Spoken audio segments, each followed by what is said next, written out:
touched the corpse of my beloved pet, hoping that she was okay. I was confused, because my mom had assured me that she had run away. I picked up the box with my friend in it and brought it upstairs. I remember it having a horrible odour to it, but I didn't care. I just wanted to show my mom. As I climbed up the stairs, I heard her talking to my aunt, who visited her from time to time.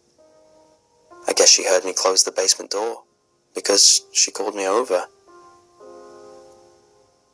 I will never forget her face when I turned the corner into the living room, holding the box. When I entered the living room, she asked what exactly was in the box. I told her that it was our cat. She looked confused, and I told her simply, "Buttons." Then, all the colour from her face disappeared, and my aunt looked over to her with a confused look on her face. She asked me to hand her the box, so I handed it to her. She hesitantly opened the box's lid and screamed. My aunt looked over to the box and looked like she was going to throw up. I was confused, because my innocent child mind had thought she was sleeping and had been walking in mud. My mother then tried to explain how all things die when they get too old, using my grandfather as an example. I hadn't noticed it until then, but my cat had a long cut across the side of her throat. My mom said she didn't know how long she was there.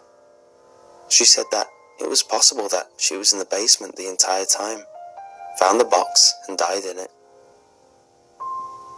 This was strange.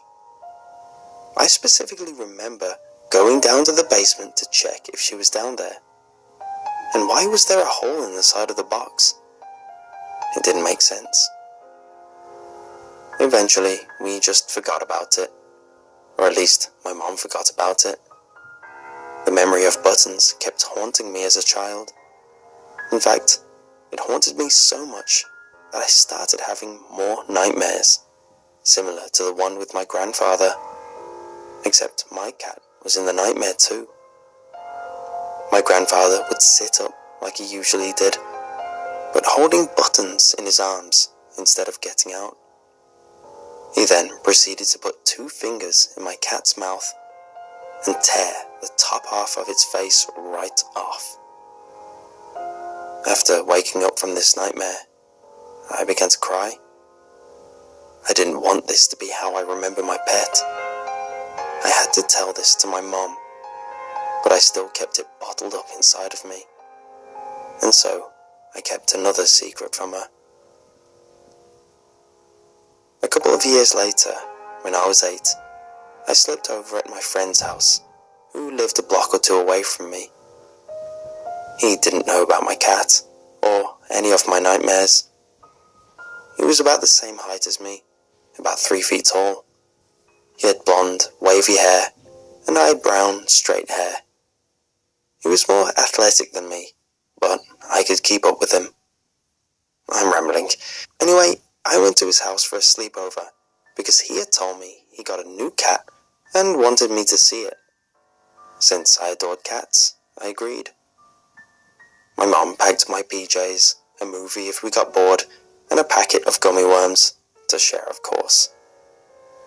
Once I got there, his dad opened the door, and he was behind him, holding the new cat. He wasn't a kitten, but he wasn't that old either. He explained to me that his name was Socks, because of his white feet. Socks was full of energy, and never seemed to run out of it. Eventually, he trotted off to the kitchen, and I pulled the movie out of my bag. My mum knew exactly which movie I liked the most. Power Rangers, The Curse of the Wolf was the title, I believe. I'm pretty sure that was the title. Anyway, something like that. Well, I assume we both fell asleep during the movie, because I woke up in a sleeping bag on the ground. I checked the time on his Superman clock. 4:30 a.m. Why had I woken up so early? I wasn't a morning person, and even the most morning people didn't wake up that early. Suddenly, I heard a loud screeching coming from the kitchen. Being the nice friend that I am, I let my friend sleep while I investigated. I took his flashlight and opened the door slowly. It was a good thing his floor was sturdy, because I didn't have cat-like steps.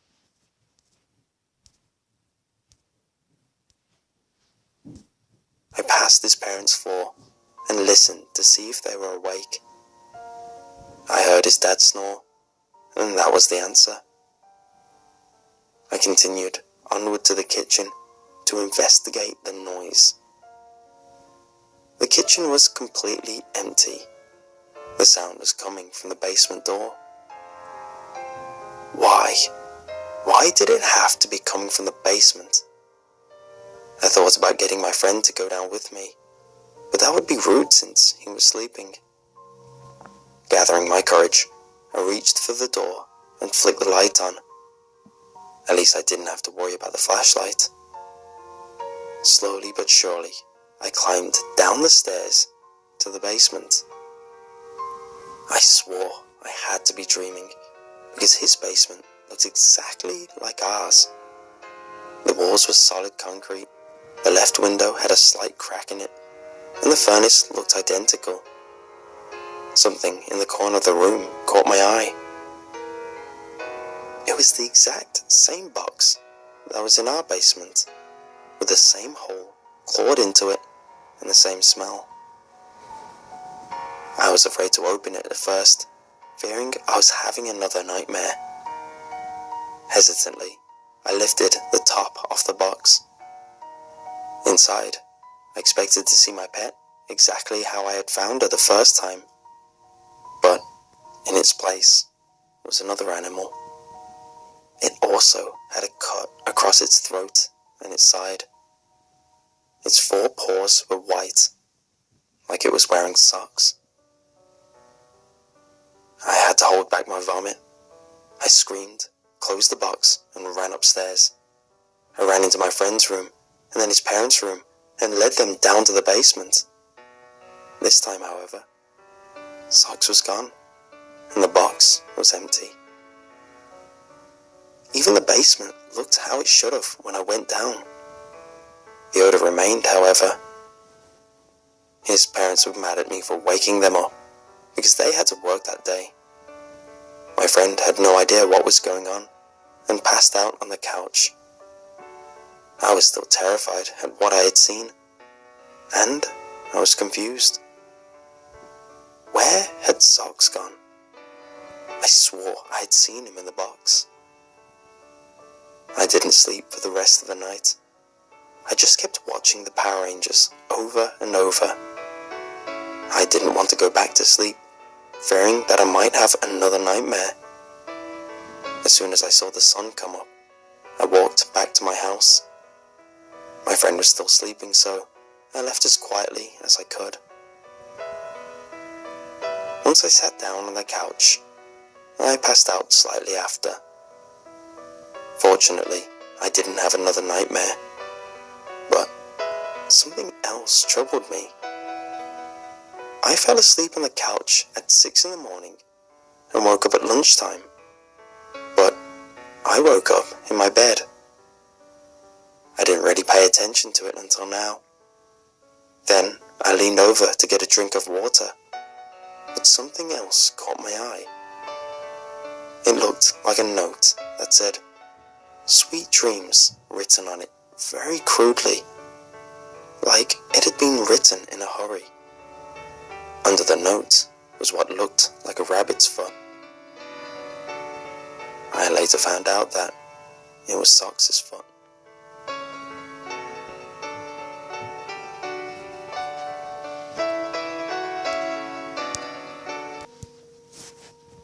I'm going to tell you about a town you should never go to. For your protection, I won't tell you the name or location, but I'll tell you this. If you ever think you might be in this town, get the hell out of there and don't look back. It happened some years ago. I was on my way to visit an uncle I'd never met, meandering around, trying to read a rather confusing map, when I ran out of gas. Stupid, I know, but I can never make heads or tails of those damn things. The dangers of hitchhiking were disconcerting, though there wasn't much choice, so I didn't bother fussing about it and started up the road. The midday sun was oppressive. My forehead ached from all the squinting, and my clothes were soaking up a gallon of sweat. My tired arm hung lower and lower, as did my hope of hitchhiking a ride. But in the distance came into view a red pickup truck. "Please stop! Please stop!" I repeated, sticking my thumb out as far as it would go. As the truck grew closer, I waved my arms around until it eventually slowed down and stopped in the road. "That your car back there?" asked the friendly old coot from behind the wheel. "Yes, sir. I ran out of gas." "Hop in. We'll get you some at the next stop." Cappy. What a nice guy he was. He sure liked to talk about his family. But they were entertaining stories. His son was fighting overseas, and I could tell his kindness was inspired by the admiration he felt for my generation. Heroes, he called us. You wouldn't catch me on the front lines, though. Always been one to shy away from danger. I didn't tell Cappy that. Didn't want to disappoint him. After some time, I started to wonder when this town would show up, and I expressed my concern that it might be too far away. It didn't seem to bother Cappy. I guess he had nothing better to do. Still never found out where he was headed. The road was getting bumpy, then turned into two brown strips with grass down the middle. I could finally see a town peeking over the wild fields. Pitiful, yet quaint. It was textbook small-town America. Faded blue houses with white trim, a few brick-and-mortar businesses with hand-painted signs, town square, big red barn, white chapel on a hill. Cars were parked here and there, some without tires, though I didn't see any people around it.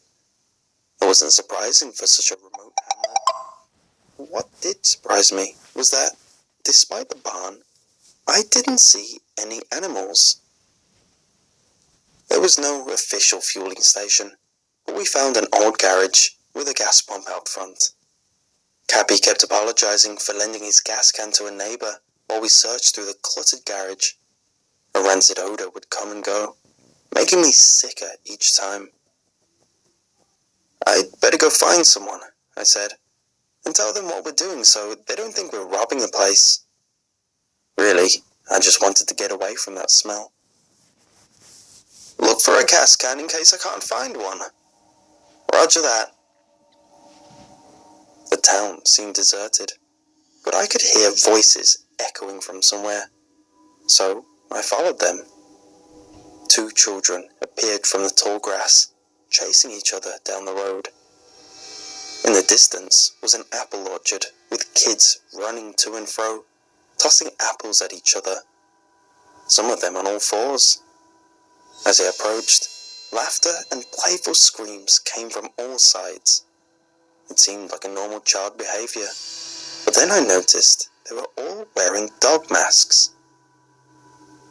There were a few children sitting at a pint-sized picnic table, playing with something that looked like cake, smushing it in their hands and smearing it on their clothes. I assumed from the cake, the masks, and the occasional party favors that there was a birthday party going on. Trying to seem as non-threatening as possible, I strolled over and attempted to question them. "I'm sure someone baked that cake to be eaten, not played with," I said, trying to sound like an authoritative parent. The children stopped what they were doing and looked up at me. I got the shivers. The way they all turned their heads at the exact same moment, all wearing those dog masks. And these weren't cute cartoon dog masks. The attempt at realism lent them a disturbing quality. I'm sorry, but could you nice children take off those masks for a minute? The kids looked at each other, then back at me. I started to feel embarrassed. So, whose birthday is it? One of the children made a little yipping noise. Oh, it's you. Another child mimicked the other. Then, it's you? Is it your birthday? A third child joined in. Maybe it's all your birthdays. They didn't seem to be listening and continued to imitate puppies. Finally, I got a little testy. All that walking in the heat had already worn me down. An image she prays to be sculpted by the sculptor. Oh, she don't see the light that's shining deeper than the eyes can find it.